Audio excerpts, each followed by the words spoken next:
जुड़ जाएं, इस शब्द के साथ जुड़ जाएं, इस सार शब्द के साथ जुड़ जाएं, इस सार शब्द के साथ जुड़ जाएं। जो ये सार शब्द है, इसी के अंदर से सब कुछ पैदा होता है, इसी के अंदर ही सब कुछ स्थिर रहता है और अंततः इसी के अंदर ही विलय हो जाता है। तो इसलिए ये सारा दृष्टिमान जो प्रपंच है अखिल ब्रह्मांड के अंदर, तो इसका पैदा होना और कुछ दिन ये जो है ये अपनी लीला करता है। यहाँ पर ये परमेश्वर की लीला है सासंग जी। तो कुछ दिन जब इसका पैदा होना और फिर इसके कुछ लीला करना और अंततः इसी के अंदर ही विलीन हो जाना, ये इस परमेश्वर का पारब्रह्म निर्गुण का सर्वाधार विश्वाधार परमात्मा का ये खेल है। ऐसा खेल है सासंग जी, ऐसा ये जादूगर है, ऐसा जादूगर है, ये सारे जो कायनात है सब इसकी बाजी है। लेकिन परम श्रद्धेय परम पूजनीय सदगुरुदेव रविदास जी महाराज ने, संत शिरोमणि श्री गुरु रविदास जी महाराज ने अपनी वाणी में सासंग जी ये बात कही है कि चाहे आप इसको कहीं भी ढूंढ लो, कहीं भी ढूंढ लो, कहीं भी ढूंढ लो, जब भी मिलेगा तो आपके अपने अंतर में मिलेगा, आपके साथ ही मिलेगा। इसलिए बाहर नहीं जाना है। बाहर खोजे तो क्या फिरे, खोज ले घट माही। तो घट के अंदर घट घट अंतर सर्व निरंतर, जो सब घटों में है, निरंतर है, निरंतर है, निरंतर है, निरंतर है। और सब घटों में जितने भी सृष्टि के तमाम जीव हैं, प्राणधारी हैं, श्वासधारी हैं, जो श्वास ले रहे हैं, जिन्होंने शरीर धारण कर लिया, चाहे वो एक तत्व के जीव हैं, चाहे वो दो तत्व के जीव हैं, चाहे तीन तत्व के जीव हैं, चाहे चार तत्व के जीव, और ये मुकम्मल तौर से पांच तत्व का जो मनुष्य है, ये भी इसी के बीच में आ जाता है। ये परमेश्वर का ज्येष्ठ पुत्र है, ये ज्येष्ठ संतान है, परमेश्वर का सबसे प्रिय पुत्र है। और परमेश्वर ने अपने पुत्र को इतने दुखों से, इतने प्राणों को लेते हुए भी कितनी उसकी परीक्षाएं ली, लेकिन ये परमेश्वर का बेटा सासंग जी ये कभी भी अपनी जो इसकी युक्ति थी, जो ज्ञान की युक्ति से पीछे नहीं हटा है। इसलिए सासंग जी इन बातों को हमने बड़े गौर से और बड़े उससे तवज्जो से ये बातें हमने अपने अंतःकरण में देखनी। जब भी मिलेगा अंतर मिला, जिनमें अंतर में मिलेगा, जिसको भी मिला है अंदर में ही मिला, जिसको भी मिला अंदर मिला, आपको भी अंदर मिलेगा। ये बाहर तो पसारा है, ये बाहर तो पसारा है, ये बाहर तो सारा एक विशाल रूप है, एक विराट रूप है। सो इसलिए सदगुरु ब्रह्म से, विष्णु से, महेश से और भी जितनी भी दिव्य शक्तियां हमारे अंतर में सासंग जी मौजूद हैं, उन सब में जो ब्रह्म ज्ञानी सदगुरु है, जो परमेश्वर को तत्व से जानता है, ऐसा जो सदगुरु है वो पूजनीय है, वो वंदनीय है। सासंग जी ऐसे सदगुरु की शरण में जाकर ही हमारा हीरा सा जन्म जे सफल हो सकता है। इसलिए गुरु बिन ज्ञान न उपजे। देखो जो ज्ञान जो रत्न है, ज्ञान रत्न है, ज्ञान रत्न है, ज्ञान अमूल्य दात है। पूरे सतगुरु पास जो ज्ञान की अमूल्य दात है, ये पूरा जो सतगुरु होगा, जो पूर्ण परमेश्वर को जानता होगा, पूर्ण परब्रह्म निर्गुणाकार विश्वाधार परमेश्वर को जाना था, परिपूर्ण सत्य पुरुष जिन जाने सतगुरु किसका नाम। सो ये सतगुरु की पहचान बताई है हमारे संत महापुरुष में, जो भी रहनुमा हमारे समय समय के अनुसार आते रहे हैं। सो गुरु बिन ज्ञान ना उपजे, गुरु बिन मिले ना मोक्ष।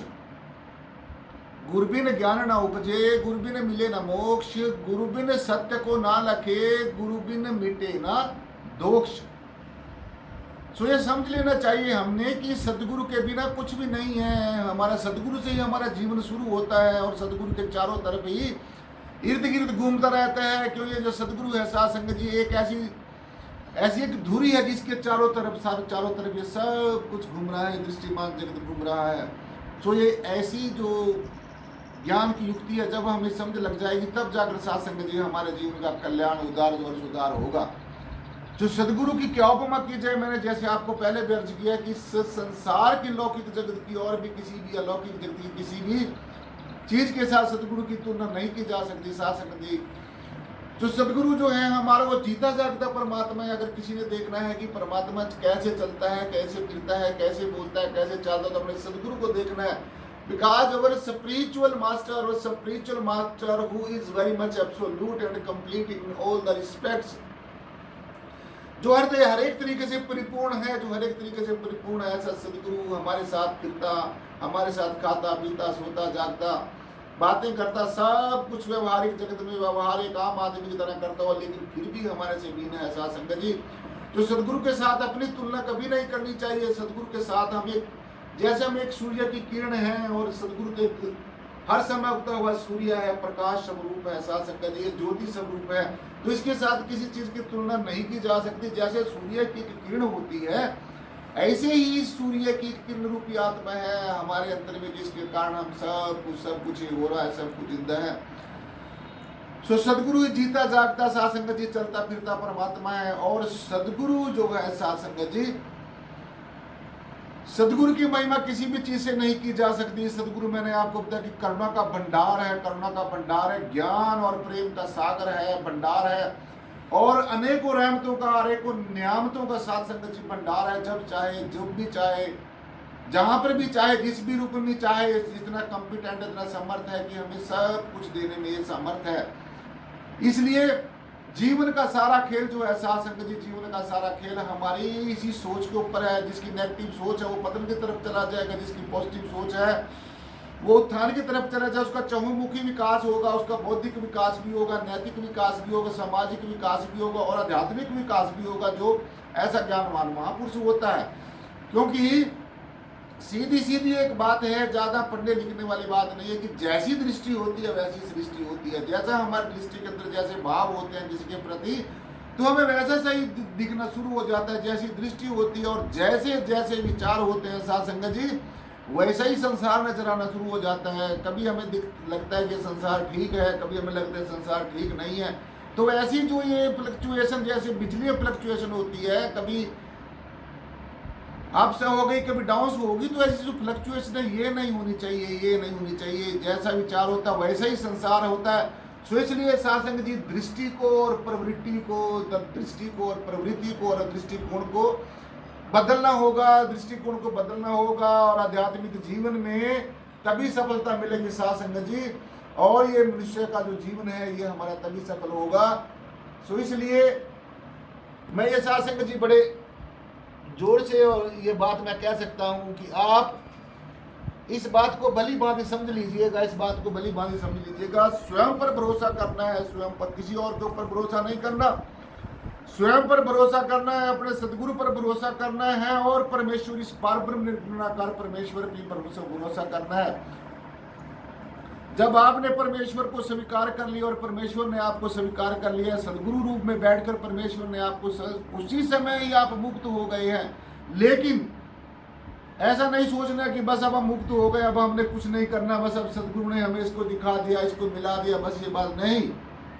ये तो आपको दिखाया, एक छोटा सा, एक आपको सदगुरु ने अपनी ज्ञान दृष्टि से, अपनी दिव्य दृष्टि से आपको दिखाया। अब आपने खुद देखने की इसकी कोशिश करनी है, बाहर पहचान करनी, और फिर अंतर्मुखी होकर अंतर्मुखी होकर अंतर्मुखी होकर इसको देखना है। और यही सफलता की कुंजी है, ये साथ संगत की सफलता की कुंजी है। स्वयं पर भरोसा हो, सदगुरु पे भरोसा हो, और परमेश्वर पर भरोसा हो, अपने भजन सुमरण के ऊपर, सेवा के ऊपर भरोसा हो साथ संगत। यही अध्यात्म के अंदर सफलता की कुंजी है। संयम साधना और आराधना से ही साथ संगत जी अंतःकरण में हमारे भक्ति का अंकुर फूटता है।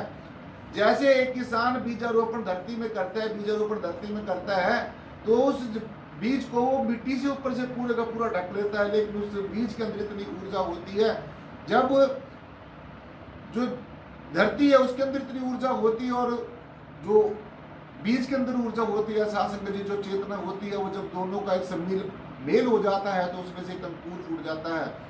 तो ऐसे ही स्वयं में स्थित होकर स्वयं पर, स्वयं को समझना पड़ेगा, और स्वयं को मोक्ष और मुक्ति का तभी अधिकार है, क्योंकि स्वयं के अंदर, स्वयं के द्वारा, स्वयं के अंदर ही जाना है, स्वयं को ही जानना है, स्वयं का ही परिचय करना है, स्वयं के साथ ही दोस्ती करनी है, वाकफियत करनी है। तो ऐसी इस परम अवस्था को जानने के लिए जो हमारी इंगला पिंगला और सुषुम्ना तीनों नाड़ी हैं साथ संगत जी, इनका हमारे जीवन में बहुत ही महत्वपूर्ण रोल है।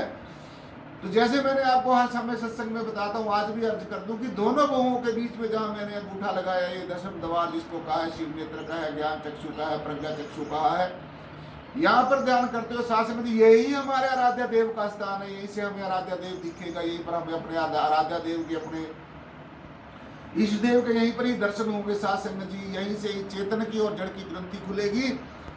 परंतु एक बात का बड़ा ध्यान रखना है कि बड़ा ये जो चक्र है, ये जो आगा चक्र है, ये जो गुरु चक्र है, ये साथ संगत जी बड़ा संवेदनशील है। धीरे धीरे धीरे धीरे, आहिस्ता आहिस्ता आहिस्ता आहिस्ता और बड़े प्रेम की भावनाओं से युक्त होकर इस चढ़ाई को चढ़ना, इस प्रेम की भावनाओं से युक्त होकर इस सफर को तय करना है। क्योंकि प्यार से धीरे धीरे अगर हम चलेंगे तो ध्यान करना हमारे लिए बहुत ही आसान हो जाएगा। क्योंकि ज्ञान और ध्यान आत्मा की दो आंखें हैं। ये दो आंखों के साथ, एक ज्ञान के साथ और एक प्रेम के साथ, और एक ज्ञान के साथ, एक ध्यान के साथ, एक प्रेम के साथ साथ संगत जी अनंतों रूपों में ये जो परमेश्वर है, इसका सारा खेल है, ये एक से अनेक हुआ। लेकिन अब हमने अनेकता से एकता की तरफ जाना है। तो ज्ञान से श्रेष्ठ ध्यान है, ज्ञान से श्रेष्ठ ध्यान है, और ज्ञान और ध्यान से भी श्रेष्ठ जो है वो प्रेम है। जिसके बिना, जिसके अंतःकरण में प्रेम नहीं है तो उसका जीवन नीरस हो जाता है, उदास हो जाता है, हताश हो जाता है, बेचैन हो जाता है। और जिसके जीवन में प्रेम है तो हर समय वो आनंद से लबालब भरा रहेगा सासंग। इसलिए ध्यान जो है, ध्यान करना हमारा स्वाभाविक गुण है।